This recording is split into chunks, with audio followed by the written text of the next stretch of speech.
which international organization promotes peace? Ayun po ang keyword natin, no? Ang salitang peace, no? And cooperation among nations and was established in 1945. ASEAN ba yan? NATO ba yan? United Nations ba yan? O World Bank ba yan? The answer is, it's letter C, the United Nations. Yes!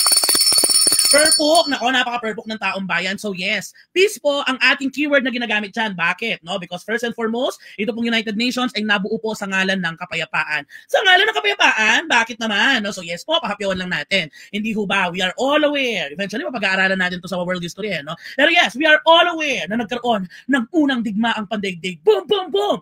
Eksena, no? Sabi nila, tama na yan, tama na yan. Wala na sana susunod na digmaan. Kaya po nagtatag sila ng tinatawag na the League of Nations. Okay po. Ngayon, ang eksena, no, kahit tapos ng World War I, yung tension na natili pa din. Mainit pa din, no? Ang bangayan at hidwaan sa pagitan ng mga bansa. Kaya, ang ending, nagkaroon po ng nagkaroon ng World War II, ang ikalawang digmaang pandaigdig. So, boom! Boom, boom, boom! Ayan ang eksena. Talaga naman, no? Nagkaroon ng digmaan. And ladies and gentlemen, sabi nila dito, guys, stop the car!